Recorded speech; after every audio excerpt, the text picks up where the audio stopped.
Pembongkaran makam orang tua Nabi Muhammad yang dianggap kafir dan ahli neraka oleh orang-orang Wahabi sungguh menyedihkan. Benarkah Nabi Muhammad lahir dari rahim orang kafir penyembah berhala? Dan di manakah makam kedua orang tua Nabi Muhammad? Mari kita telusuri jejak sejarah dan kebenarannya. Menurut ulama Wahabi, orang tua Nabi Muhammad dahulu meninggal dunia dalam keadaan kafir. Bahkan mereka berpendapat bahwa orang tua Nabi Muhammad adalah ahli neraka dan mati dalam keadaan kafir.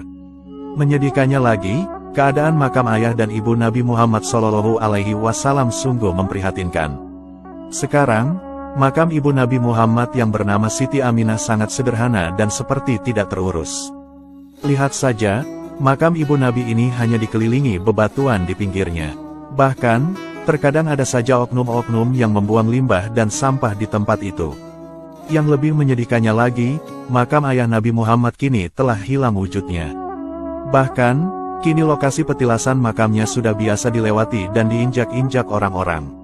Padahal, dahulu makam ayah Nabi masih bisa dikenali lokasinya. Namun, sekarang malah dibongkar dan digusur saat ada perluasan area Masjid Nabawi di Madinah. Seperti yang kita ketahui, bahwa pemerintah Arab Saudi dan Wahabi melarang membangun makam dan situs bersejarah Islam. Orang-orang Wahabi beralasan untuk pemurnian tauhid dan penghilangan perbuatan syirik, bid'ah, serta mengkeramatkan kubur. Tidak peduli itu makam Nabi, keluarga Nabi, para sahabat, ulama, orang solih, pokoknya semuanya dilarang membangun dan merenovasi kubur. Selain itu, fatwa kontroversial ulama Wahabi yang menggemparkan umat Islam adalah memvonis kedua orang tua Nabi kafir dan penghuni neraka. Orang tua Nabi dianggap kafir karena belum masuk Islam dan belum mengimani kerasulan Nabi Muhammad. Di mana orang tua Nabi hidup di masa jahiliyah, yaitu masa orang-orang Arab masih menyembah berhala. Di antara dalil yang dipakai Wahabi adalah hadis riwayat Anas bin Malik yang menceritakan sebagai berikut. Salah seorang sahabat bertanya, "Wahai Rasulullah, di manakah kini ayahku?" Nabi Muhammad SAW menjawab, "Di neraka." Ketika orang itu berpaling untuk pergi, Nabi Muhammad SAW memanggilnya lalu berkata, "Sungguh, ayahku dan ayahmu berada di dalam neraka." Hadis riwayat Muslim. Tetapi, menurut ulama Ahlussunnah wal Jamaah, hadis itu tidak boleh diartikan secara tekstual saja. Karena sebenarnya, maksud ayahku di situ adalah paman Nabi. Orang Arab memang biasa menyebut paman sebutan abu atau abi. Ulama Ahlussunnah berpendapat bahwa orang tua Nabi adalah orang yang selamat, tidak diazab, dan menjadi ahli surga. Hal ini karena mereka hidup di masa fatroh atau masa di mana Rasul belum diutus. Dalil ulama Ahlussunnah ini lebih kuat karena bersumber langsung dari Quran Surat Al-Isra, ayat 15 yang artinya, "Dan kami tidak akan mengazab sebelum kami mengutus seorang Rasul." Selain itu, tidak mungkin orang tua Nabi kafir dan masuk neraka. Dalam akidah Ahlussunnah, bahwa orang tua Nabi terlahir dari rahim dan nasab orang-orang suci, mulia, serta terbebas dari kekufuran. Nasab Nabi Muhammad hingga Nabi Adam benar-benar dijaga kesuciannya. Ulama Ahlussunnah wal Jamaah telah sepakat, bahwa leluhur Nabi Muhammad tidak ada yang menyembah berhala dan musyrik. Mereka tergolong orang-orang yang suci. Meskipun ada dari mereka yang berada di masa jahiliyah, tetapi leluhur Nabi tidak memiliki kebiasaan sebagaimana kebiasaan buruk orang jahiliyah saat itu, seperti berzina, menyembah berhala, meminum arak, dan lain sebagainya. Oleh karenanya, tidaklah beradab kalau ada orang serta-merta memvonis orang tua Nabi dengan kata orang kafir. Kita sebagai umat Islam wajib hukumnya meyakini bahwa Nabi terlahir dari nasab yang suci atas pilihan Allah Subhanahu wa Ta'ala. Nabi Muhammad SAW bersabda, "Sesungguhnya Allah memilih daripada anak-anak Ibrahim yaitu Ismail, memilih daripada anak-anak Ismail yaitu Bani Kinanah, memilih daripada Bani Kinanah yaitu Quraisy, dan memilih daripada Quraisy Bani Hashim, dan Allah Subhanahu wa Ta'ala memilih saya daripada Bani Hashim." Hadis riwayat Ibnu Hibban dan Tirmidzi. Mari kita bahas sejarah wafatnya kedua orang tua Nabi Muhammad dan lokasi makamnya sekarang. Dikisahkan, dahulu Nabi Muhammad lahir dari ibunda bernama Siti Aminah binti Wahab. Sementara ayah beliau bernama Abdullah bin Abdul Muthalib.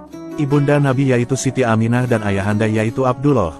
Keduanya masih memiliki ikatan kekerabatan dengan bertemu jalur nasab di Abdu Manaf.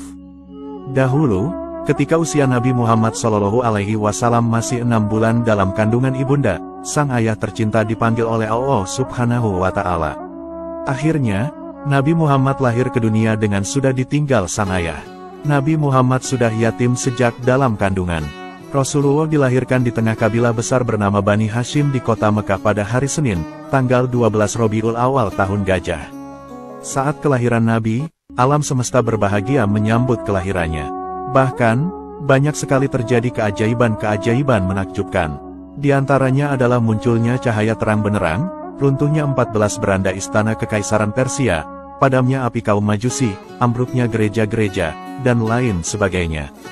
Ketika sang kakek Abdul Muthalib mendengar kelahiran cucunya, maka bergembiralah beliau.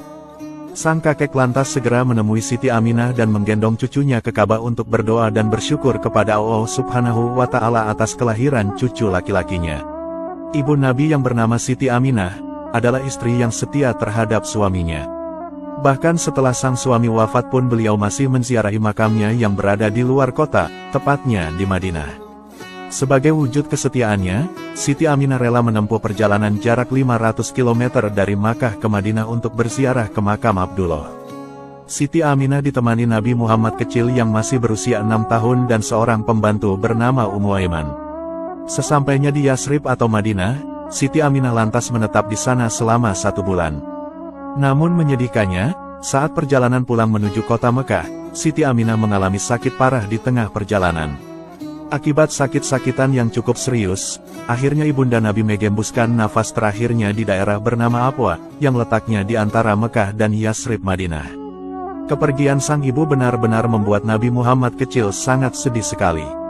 Sejak masih di dalam kandungan beliau sudah ditinggal wafat sang ayah, kini di usianya yang masih sangat belia juga harus rela melepas kepergian sang ibunda. Beban duka Nabi Muhammad begitu berat dan menyedihkan. Setelah kedua orang tua Nabi Muhammad tiada, beliau lantas diasuh oleh sang kakek tercinta yang bernama Abdul Muthalib. Kemudian, ketika rindu dan kangen sosok ayah dan ibu, Nabi Muhammad lantas hanya bisa berziarah ke makam kedua orang tuanya. Dulu Nabi sering berziarah ke makam sang ayah bersama ibu. Namun setelah ibu wafat, Nabi lalu berganti menziarahi makam sang ibu juga. Nabi bahkan selalu menangis saat berziarah dan mendoakan sang ibu. Meskipun orang tua sudah meninggal, Nabi Muhammad selalu berziarah dan mendoakan orang tuanya sebagai wujud baktinya kepada kedua orang tua. Namun sedihnya, sekarang makam yang dulu biasa diziarahi Nabi, kini menjadi terbengkalai seperti tidak dirawat. Seperti inilah kondisi makam ibunda Nabi Muhammad yaitu Siti Aminah yang sangat memprihatinkan. Makamnya pun hanya dikelilingi bebatuan sederhana, padahal Siti Aminah adalah orang mulia yang telah melahirkan manusia agung yaitu Nabi Muhammad Shallallahu Alaihi Wasallam. Makam ibunda Nabi ini terletak di perkampungan terpencil di daerah Abwa, Arab Saudi. Perkampungan ini berjarak lebih dari 200 km dari Jeddah. Untuk bisa berziarah ke makam ibunda Nabi ini butuh perjuangan yang cukup besar. Sebab, makam beliau berada jauh dari pemukiman. Tak hanya itu, para peziarah juga harus melewati gurun, jalan berpasir dan bebatuan, hingga sejumlah bukit bebatuan. Pemerintah Arab Saudi pun tidak mau merawat dan memperbaiki area makam ini karena hal itu dipandang bid'ah dan sesat. Kalau ada yang berani membangun makam ini, sudah tentu langsung dihancurkan oleh Wahabi. Padahal, makam ini merupakan situs bersejarah Islam yang amat penting. Yang mengenaskannya lagi adalah makam ayah Nabi yang bernama Sayyid Abdullah. Dahulu, makam ayah Nabi masih bisa dilihat di Madinah seperti yang ada dalam gambar ini. Lokasinya berada di Dar Nabi Goh yang dulunya adalah rumah salah seorang dari suku Bani Najjar. Bangunan makam beliau masih ada sampai tahun 80-an.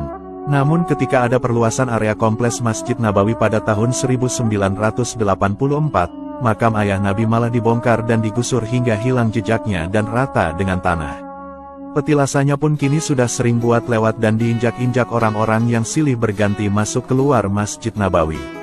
Kini petilasannya itu berada di halaman Masjid Nabawi dekat dengan pintu Bab Al-Hijrah, di antara dua tiang payung raksasa.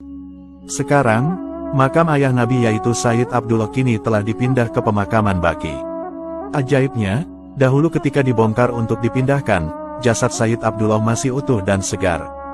Namun sayangnya, belum banyak informasi berkaitan di mana lokasi persis makam ayah Nabi setelah dipindahkan ke pemakaman Baqi.